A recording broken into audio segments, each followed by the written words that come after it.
சுத்தி சுத்தி பார்த்துட்டா, எங்கேயுமே தண்ணி இல்லையா.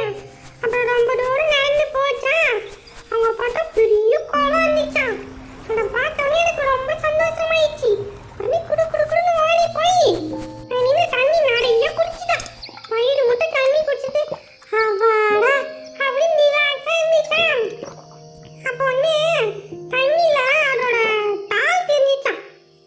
காலை பார்த்துட்டு அச்சச்சோ, நம்ம கால் என்ன இவ்வளோ ஒல்லியா அசிங்கமா இருக்கு, அப்பனா நம்ம வந்து நல்லாவே இல்லையா அப்படின்னு நினச்சி ஃபீல் பண்ணிச்சான். ரொம்ப ஃபீல் பண்ணிக்கினே என்ன பண்ணிச்சான், உடனே பார்த்தா அதோட முகம் தெரிஞ்சுதான். அந்த முகத்துக்கு மேலே அதோட கொம்பு, அந்த கொம்பு கிளை கிளையா வளைஞ்சு நிறையா இருந்துச்சா. அது பார்க்கவே ரொம்ப அழகா இருந்துச்சா.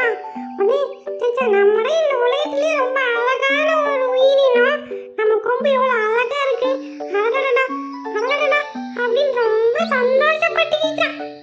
உடனே அந்த சந்தோஷத்திலே மயங்கி அதே யோசனையாவே இருந்துச்சான்.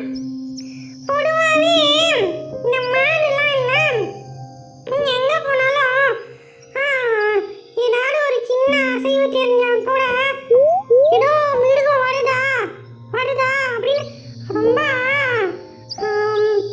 எச்சரிக்கையா இருக்குமா.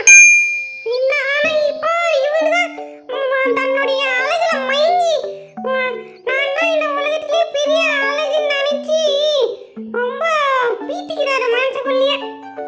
அந்த அந்த மயக்கத்துல இருக்கும்போது ஒரு புலி மானுக்கு பக்கத்திலேயே ஒரு புதருக்குள்ள ஒளிஞ்சி இருக்குது.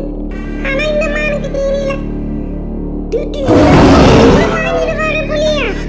அச்சச்சோ, புலி வந்துருச்சு, நம்ம பார்க்கவே இல்ல, நம்ம கவனிக்கவே இல்ல, கட்டி தின்னுன்னு சொல்லிட்டு இந்த மானு துரிச்சு ஓடுதான். ஓடுது ஓடுது ஓடுது, மான் ஓடுது, புலி தோத்துது, மான் ஓடுது, புலி தோத்துது. ரொம்ப நேரமா ஓடுது, ஆனா மான் தான் துள்ளி குடிச்சு ஓடிடுமே. அப்புறம் ரொம்ப தூரம் ஓடுதா, புலி வந்து ரொம்ப பின்னால தோர்த்துது. சரி, இனிமே நம்ம மானை பிடிக்க முடியாது, நம்ம நின்னுடலான்னு சொல்லிட்டு புலி நிக்கலான்னு போற நேரத்துல மான் வந்து புதருக்குள்ளலாம் பூந்து பூந்து ஓடிச்சா. அப்ப வந்து ஒரு சின்னதா செடி கிளையில வந்து மாட்டி அதோட கொம்பு மாட்டிக்கும். மாட்டின உடனே அந்த மான் வந்து அங்கேயே நின்னுடும். அப்படின்னா புலிக்கு ஜாலி